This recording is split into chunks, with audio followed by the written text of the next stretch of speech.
Good morning, everyone. Let me get a drink of water. We'll get going here.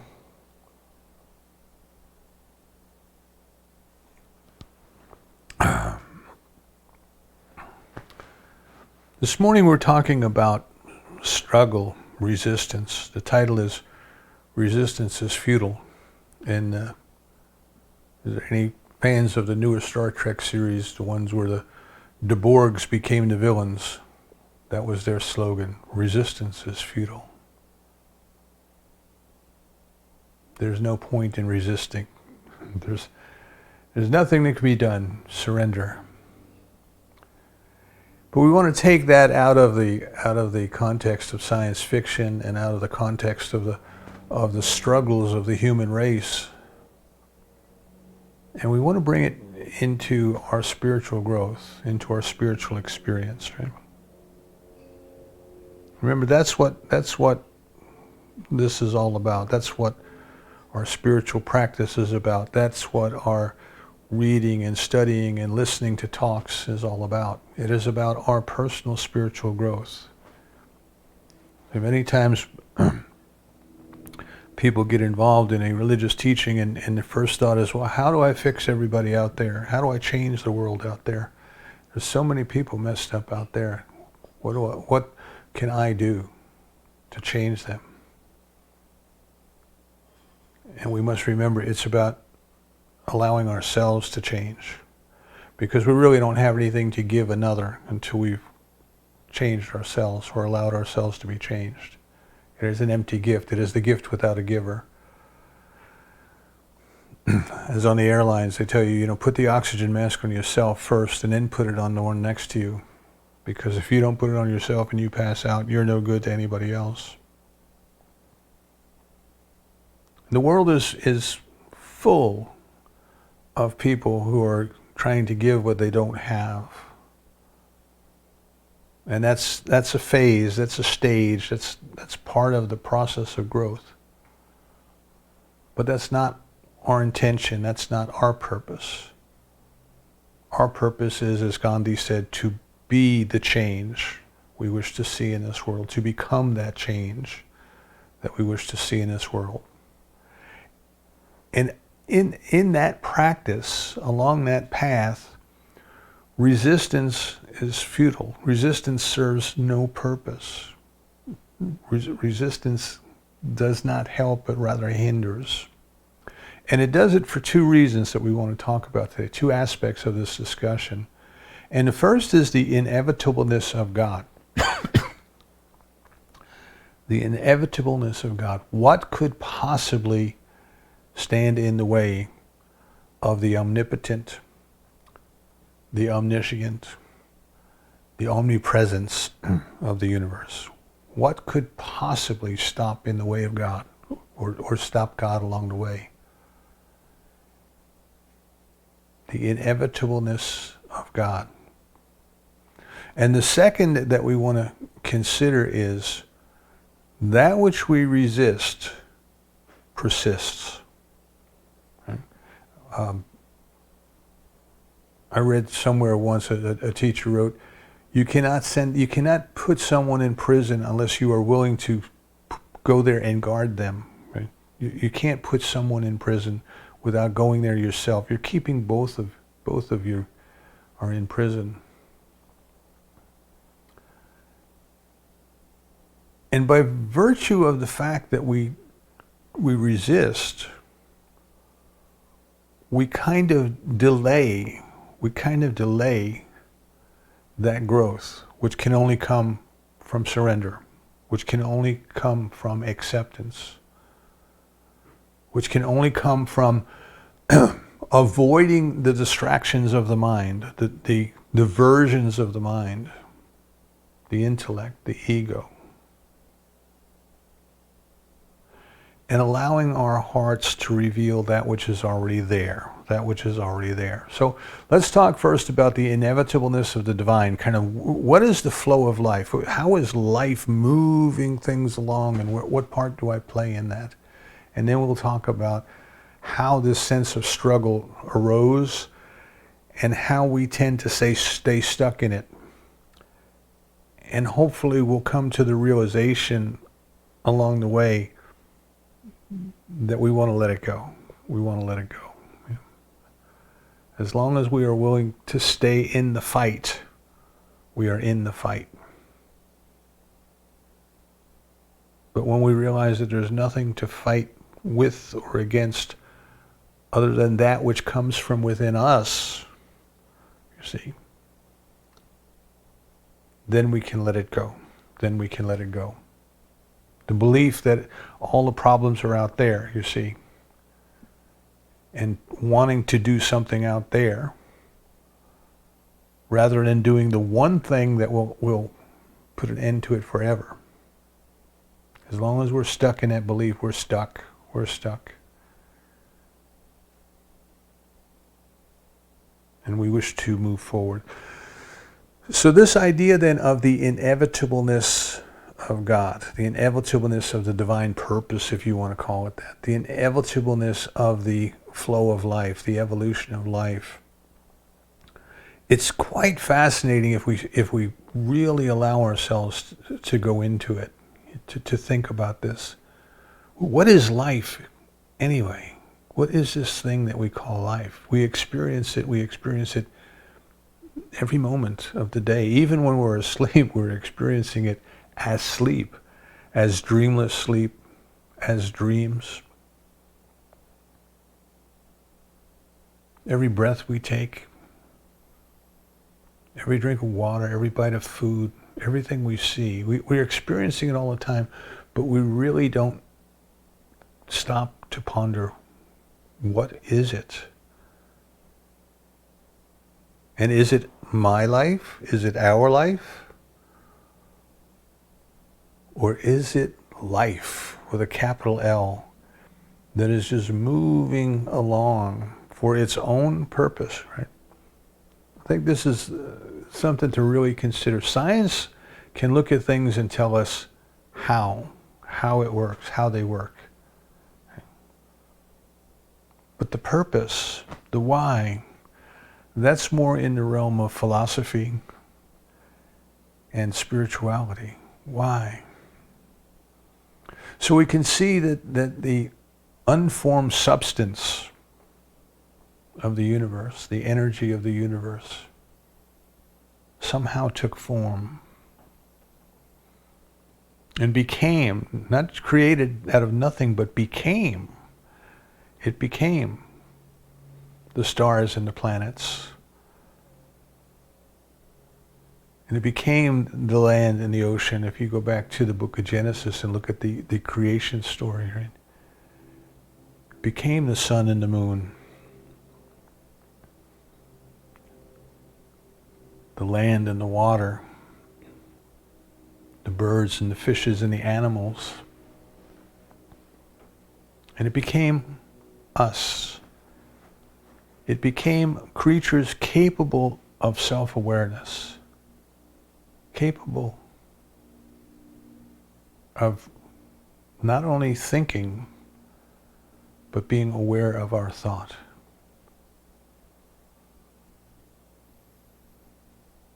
Now, the study of evolution gives us a process of how that may have happened, but it doesn't explain to us why that happened. And then we can kind of jump into that process in the middle as it's unfolding, see? And then we can see how through struggle, through adaptation, things change and they move forward.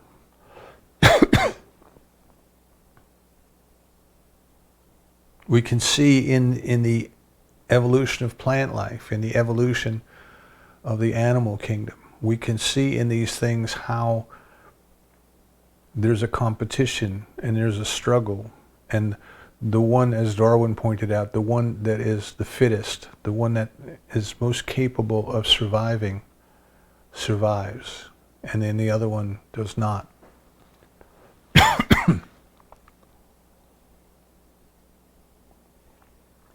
Excuse me, I had to get more water. So we can see then that if life has a purpose that is driving forward, the inevitableness of this forward drive, if it is driving forward to produce a being such as us, capable of recognizing its oneness with that life, that this evolution, this competition, this struggle between the different species of life served a purpose of producing this being, producing this self-awareness.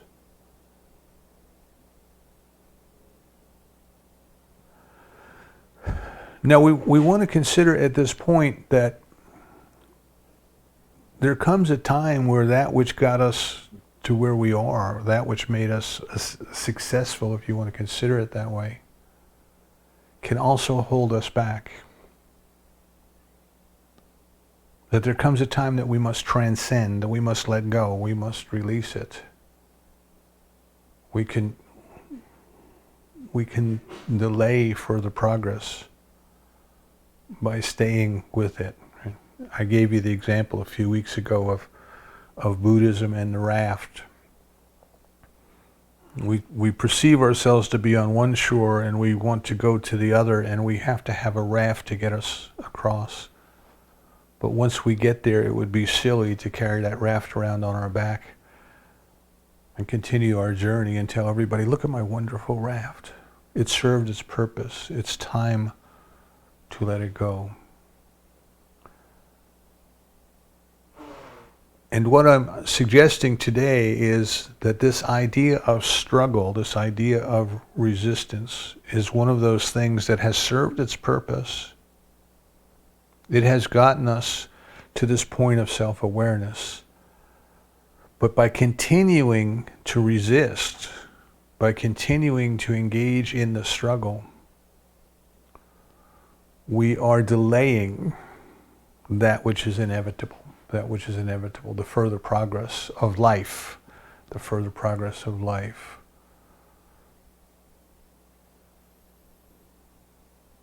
Now, along the way, we develop the intellect and the ego, and the intellect divides things. It takes the whole and it divides them into pieces, and it tries to understand pieces and then tries to figure out the whole.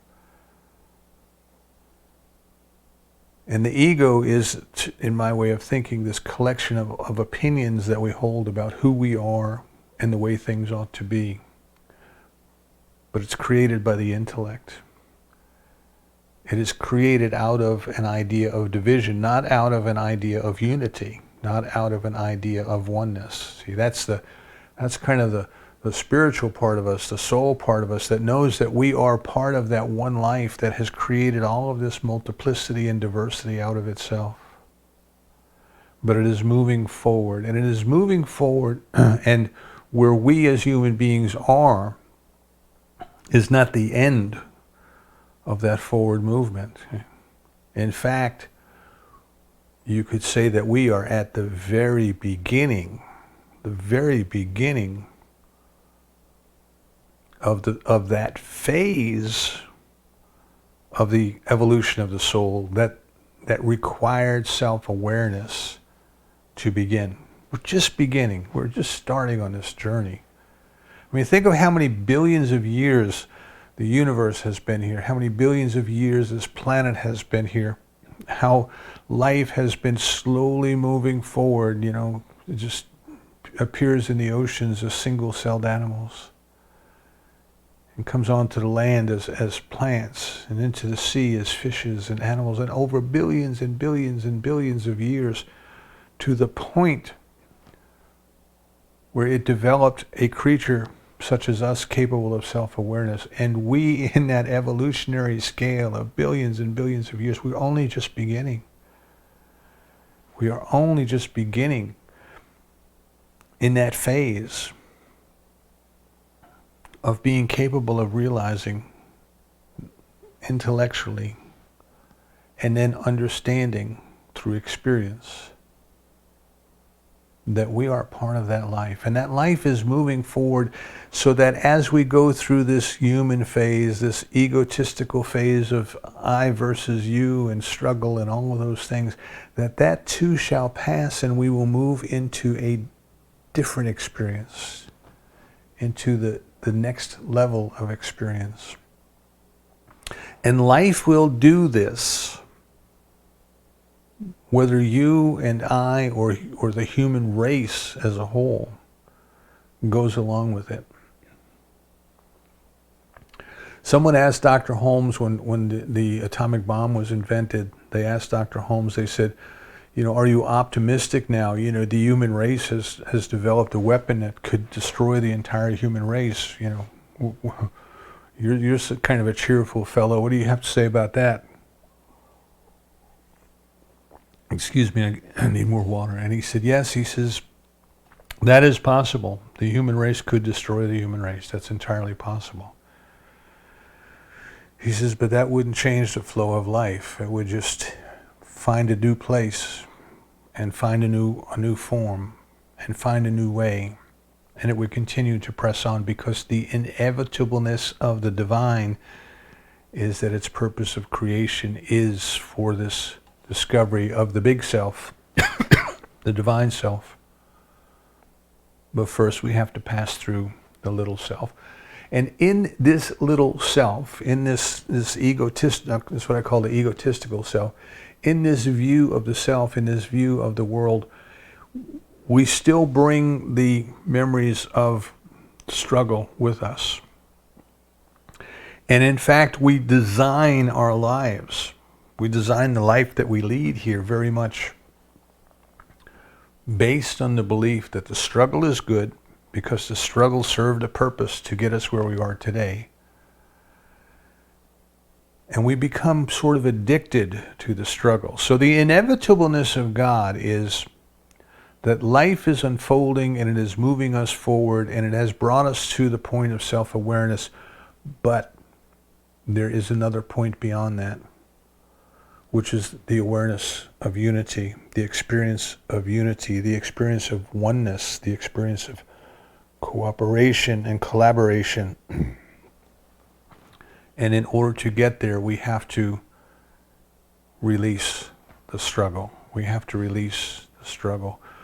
But if you just look at our society today, remember I told you a few weeks ago about Bertrand Russell's Nobel Prize acceptance speech in 1950, and he outlined 4 desires of the human race that were of political importance.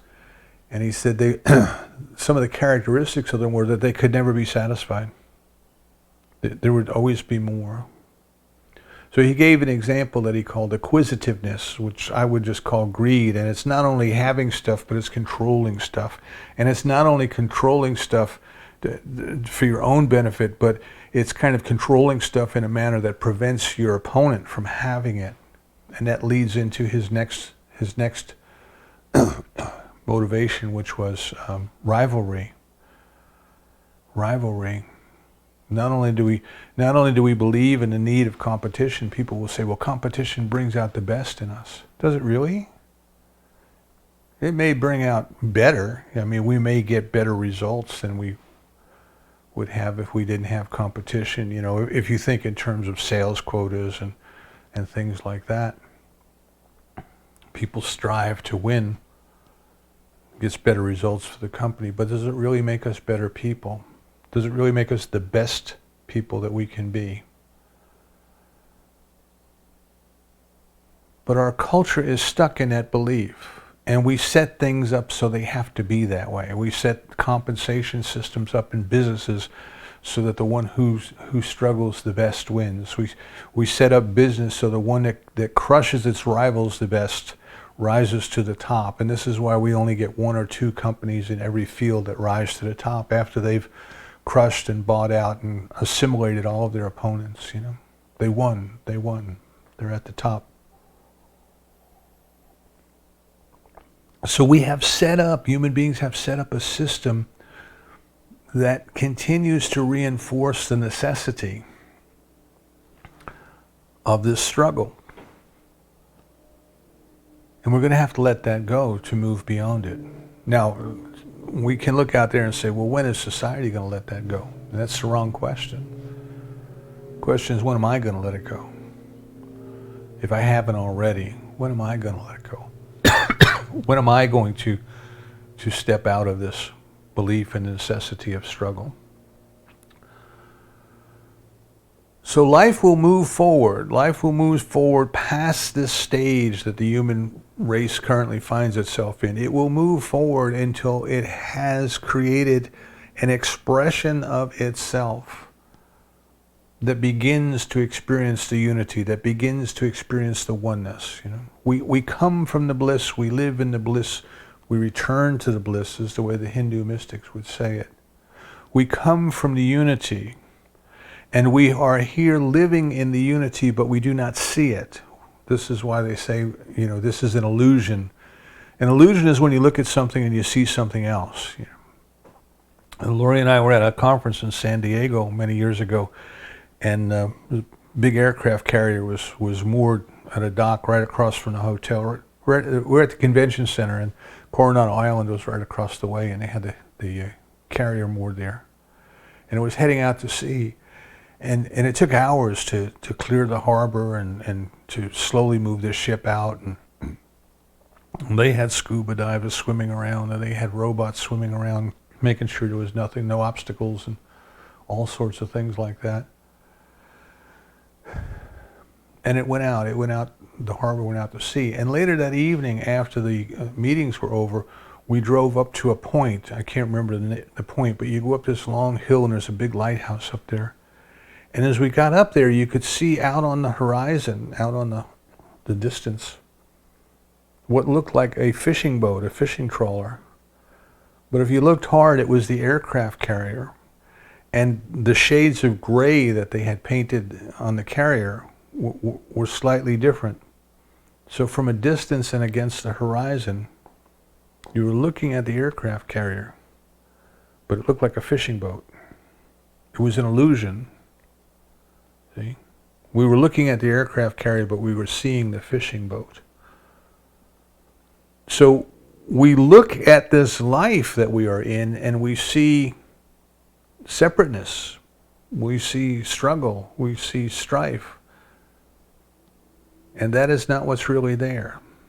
That is the illusion of what we are seeing, because behind it all there is a unity. Just as behind the fishing boat there was an aircraft carrier, behind the expression of life as multiplicity there is unity. And life will move past that into the rediscovery of the oneness, of the unity, of the isness and the suchness of Buddhism, of the I amness of Moses, of the I and the Father are one of Jesus. So the mystics kind of bring us to this, and they tell us this. There is a unity, but we do not see it. In the Gnostic Gospel of Thomas asked Jesus, he says, you know, you're always talking about the kingdom. Where is this kingdom? And remember, the kingdom, as Jesus spoke of it, was the realization of the presence of the divine. Those are my words, but it was the communion with the Spirit, the communion with the Father. You go into your prayer closet, close the door, be with your Father, be with the Spirit. Those kind of things we get from the New Testament. And Thomas says, where is this kingdom? Where is this kingdom you're always talking about? And Jesus said, it's here. It's everywhere present. But mankind doesn't see it. Doesn't see it. Developing a creature that sees it, that realizes it, that experiences it. That's what life is pushing toward inevitably. And in doing so, it first appeared as multiplicity, as diversity, so that each and every one could develop a unique perspective, a unique sense of self, a unique way of celebrating and enjoying the goodness of life that is here.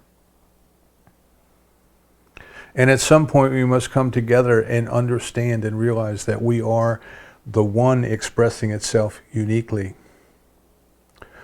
But that unique I that I am is not separated from, any more than a wave is separated from the ocean.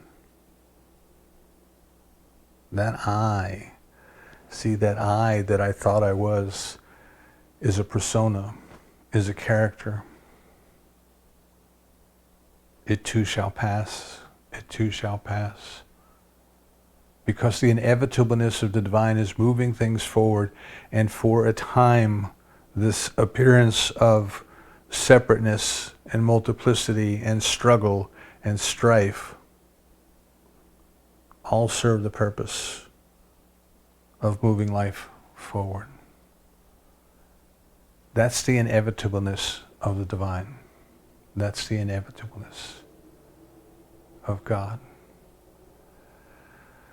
Now, we come to ourself and our current situation, and we try to see where we are. We try to understand where we are. And as we developed this sense of the ego self, as we became stuck, if you will, in this idea of separation, we become stuck in this idea of struggle, of resistance. So if you look at some early religions and the early religious views of life, we must use willpower to force ourselves to be good. We must use willpower to fight against the enemy, to struggle. So much, if you look in the news today, so much of what you see is constantly based on the need to have an enemy, the need to have something to lash out against, the need to have something to fight against. And it's just like they go from one to the other to the other. One of the jobs I had involved riding around in a truck a lot during the day. And the man who owned the business, he used to listen to some of the rhetoric on the radio. And, I pointed out to him one time, I said, they start on Monday. They start on Monday with something new to struggle against. And they really get into it. And on Monday and Tuesday and Wednesday, they just kind of beat it to death. And on Thursday, they start to bring it to a close. And then on Friday, they start to introduce what we're going to worry about next week. And every week it's something different. But there's always something to complain about. There's always something to struggle about. There's always something to fight with. And some of the religions are like that. There's always an enemy. There's always something to go out and push against. And it seems like this, that we get engaged in this struggle and we become hooked on the drama of the struggle. And we become so hooked on the drama of the struggle, we don't realize that we're stuck in it. We are completely stuck in the struggle. And like the talk radio, most of the things that they've got people up in arms about never happen anyway. But that wasn't the point, you see. The point was that when they were stuck in the struggle, when they were addicted to the struggle, when their adrenaline was flowing and they were angry and they were upset and they would go out and talk to all their friends about it, they were listening to that radio station and they were listening to the ads. And the radio station was making money because people were stuck to their addiction. We believe in the need to drama. We like the drama. We have to have the drama. And without the drama, we don't feel alive. Lori and I attended a writers group in Wilmington one time. One of our ladies there wanted to write and wanted to attend the group, but didn't want to go alone. So we went along for moral support. And it was a pleasant enough group, you find on the meetups. And it was being facilitated by a man who had been an editor of a big magazine in New York, a news magazine. And because he was retired at the time, maybe had been close to 80. And he had given the group an assignment the week before to write something. And this one young lady started to read what she had written. And she was in a recovery program. And this was kind of her journal. This was kind of her self-discovery that she was revealing to the group. And she started to write, well, I was born in such and such a time, such and such a place. And she read about a paragraph, and he stopped her. He just pulled her up short, and he stopped her. He says, "Where's the conflict?" She said, "What?" He said, "Where's the conflict?" He says, you're just telling us a bunch of facts." He says, "There's no struggle. There's no protagonist. There's no antagonist. There's no sense of of what this character wants to accomplish and what it is that's stopping them from accomplishing it. And that's what you have to have, and you have to introduce early. Otherwise, nobody's going to listen to you." And he was probably right from the point of view of writing a piece of drama. But I don't know that he was right from the point of view of where she was coming from, which she was writing to free her soul. So we try to take things that don't do well with drama, don't need the drama, don't need the conflict, and we find a way to put the conflict there because we believe it's necessary. John Sturges, the film director, he directed The Magnificent Seven. He directed the gunfight at the OK Corral. Excuse me, I have to get a clock. My timer on the TV has gone. 11:47. We got 13 minutes, so we may have to continue part of this next week. But John Sturges, he made the OK Corral, and I think he realized that a lot of what pop culture had come to believe about Wyatt Earp and the Earp brothers was not entirely true. It was kind of, fictionalized. And he wanted to make a movie that was more historically accurate. It's called The Hour of the Gun. James Garner was in it. And as a film buff, I really appreciate the way that he told the story. Just the shots and the way that the sequences unfolded and everything. He was really doing some interesting things as a filmmaker. But he wanted to tell the story in an historically accurate way, which was not, for those of us who grew up watching Hugh O'Brien as Wyatt Earp on black and white TV, that, of course, wasn't the way it happened at all. But Sturges couldn't do it. A lot of the movie was historically accurate, and it bombed at the box office, I believe, and the critics panned it because it did not fit their mental model of what a drama was, or what a drama should be. Excuse me. They expected it to be the story, as the story was to be told. They expected it to follow a certain format, and it wasn't following that format. So much so was the kind of the criticism, I think, that at the very end of the movie, Sturges violated his own premise of starting out to tell the story historically accurate, and he ends the movie with a dramatic showdown of Wyatt Earp tracking Ike Clanton down in Mexico and having it out. Two men. What does the song says? Two men go out to meet each other with a gun. Only one returns. The song from Liberty Valance. So the movie ends with this dramatic showdown and this gunfight, and the bad guy is killed, and the good guy rides off into the sunset, and that didn't happen historically. That never happened.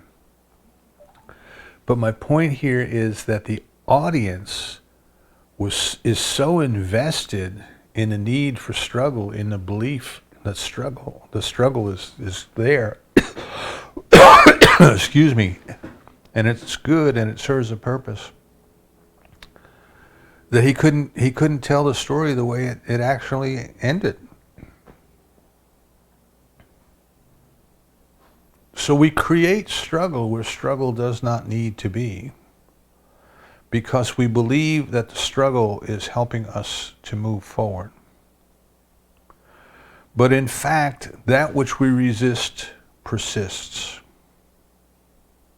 That which we fight against, we are still very much attached to. If you've tried to break a habit, I mentioned this in the past, you try to quit smoking, and it's almost impossible to find a term other than a non-smoker. And if you describe yourself in the terms of a non-smoker, you're still talking about smoking.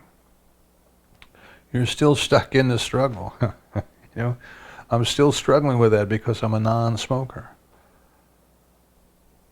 And we have to find a way to move out of that struggle, to move beyond that struggle, to release and to let go of that struggle.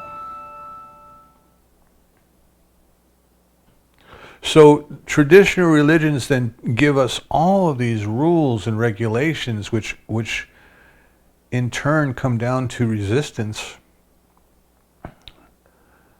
They come down to struggle. We must avoid doing things, And before Moses, there was the code of Hammadi, I believe it is. I'm not saying that right. But there were like 40 rules and regulations.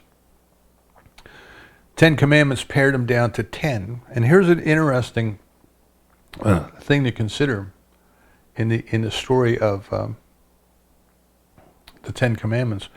When Moses came down the mountain with the 10 Commandments, he saw the people worshiping the golden calf, and he threw down the tablets of the 10 Commandments and broke them. And in mystical Judaism, the idea is that the commandments that Moses received were too far advanced, too difficult for the people to carry out.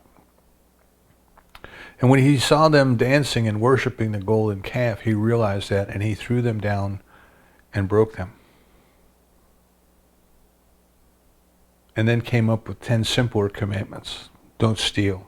Don't covet your neighbor's goods, and those sorts of things, which were common sense and known up until that point. But there's a deeper meaning. There's a deeper set of commandments. There's a deeper set of instruction that goes beyond the simplicity of what we have in the 10 Commandments. And as we grow spiritually, we start to discover them. That's the teaching of some of the teachers of the Kabbalah. Excuse me, I'll get more water.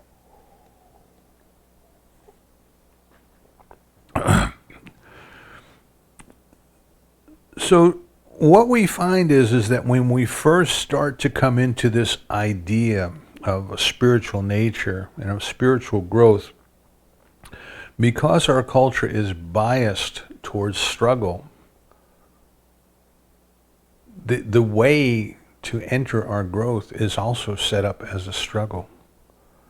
We must fight against the forces of evil. We must fight against our own human nature. We must force ourselves by willpower to not do the things that we want to do but shouldn't, and to do the things that we don't want to do but should. I think it was St. Paul said that the good that I should do I don't, and the evil that I shouldn't I do, or something like that.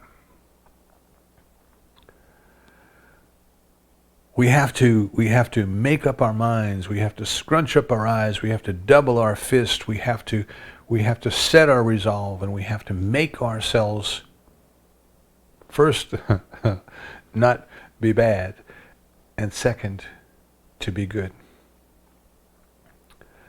And while we are in that mindset, which is a necessary mindset, it's something that we go through along the way. It's okay. But we are at the point now in this conversation, which we're going to continue next week, but we're at the point now where we want to move beyond this belief in the necessity of resisting and resisting the illusion, resisting that which isn't even really there, moving beyond those 10 commandments that were broken, broken, and moving into that which is unwritten yet, but can be discovered in our hearts to take us forward.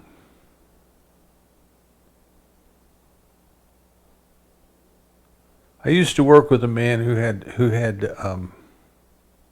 very colloquial way of putting things, very simple.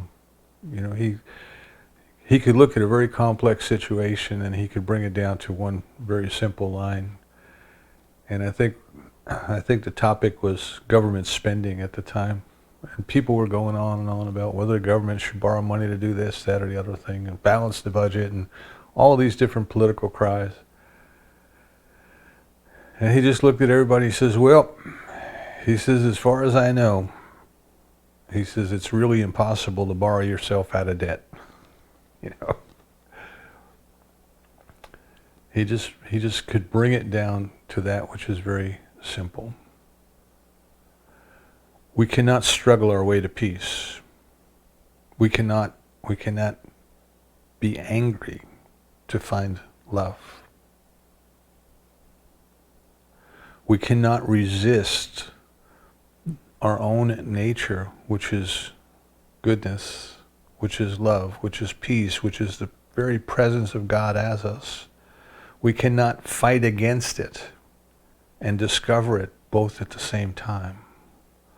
So next week we are going to step into some more ideas about why struggling is not the way to peace, why fighting is not the way to love, why resisting is not the way to our growth, but acceptance is. And this is perfect timing. My screensaver just came back up with the with the timestamp on it. It's 11:57. It's time to wrap up. So I invite you this week, as you go through your week, try to catch yourself. And just try to be aware of yourself, of when you're being caught up in the idea of struggle, when you have to force yourself to do something, you know.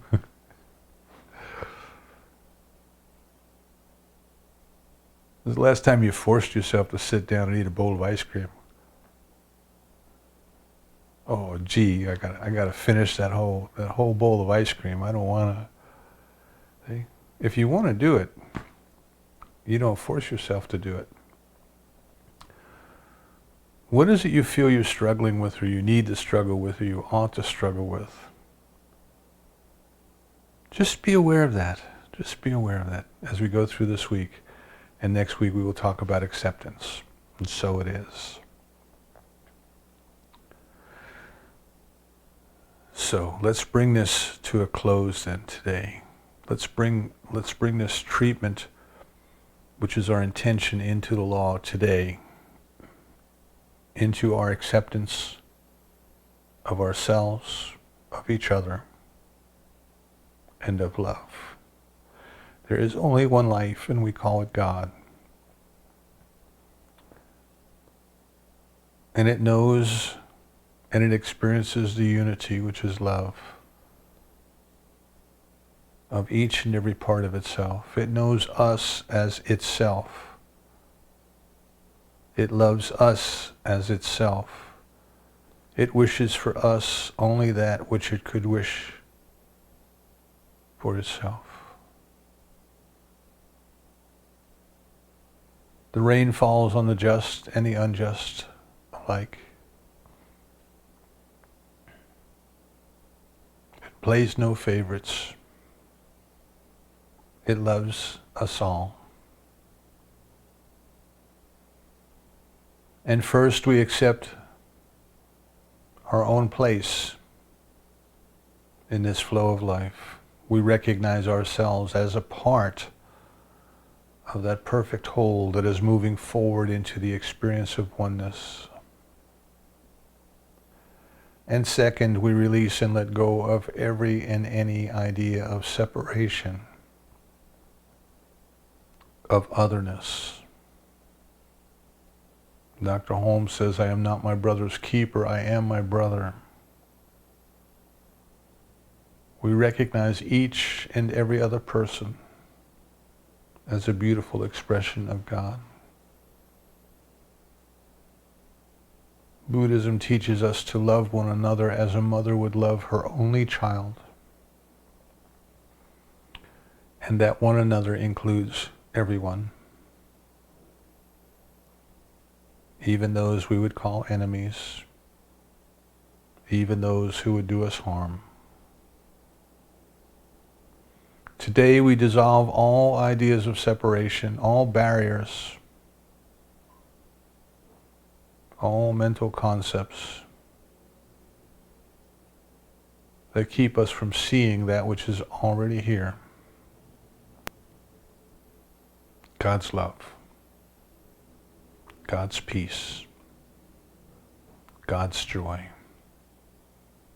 We're grateful to know there's a power in the universe that responds to us according to our belief. And we release this treatment to that perfect law, knowing that it is already producing whatever change or changes as needs must be within us for that next step forward. We release this treatment knowing so certainly it is done that we say together, and so it is. Alrighty, everyone. Well, thank you again for being with us. We thank you for your love and support, for the gifts you send in, for your prayers for Lori and I, for your love for yourself and for each other. The world needs love. It needs to realize love. You are that instrument. Tomorrow night at 7 p.m., the Mastermind group is going to meet. We are going to engage in a spiritual practice of spiritual mind treatment, which serves the purpose of setting into motion that law that responds to us according to our belief, that we may change our beliefs and become the avenue through which a greater demonstration of God's love appears in this planet. At 7:30 p.m., the Zoom group is meeting, and we are still discussing Raymond Charles Barker book, The Power of Decision. And we are still on the chapter, Decide to be Happy. Decide to be happy. In his book, Think and Grow Rich, Napoleon Hill relates a story of a young man who grew up in a very poor household. And he went to his mother and he said to her, "Why is it that no one in our family has been rich?" And she said, "Well, son, no one in our family has ever decided to be rich."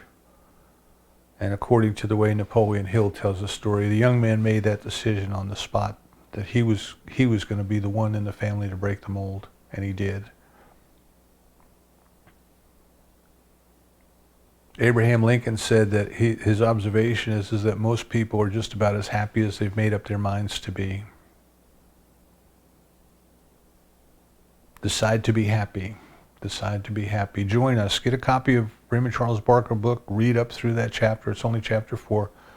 Send me your information. I'll get you the link to the Zoom. And join us. The power of decision. Your whole life, a new beginning is only one decision away. Join us. Thank you, everyone. Talk to you next week. Bye-bye.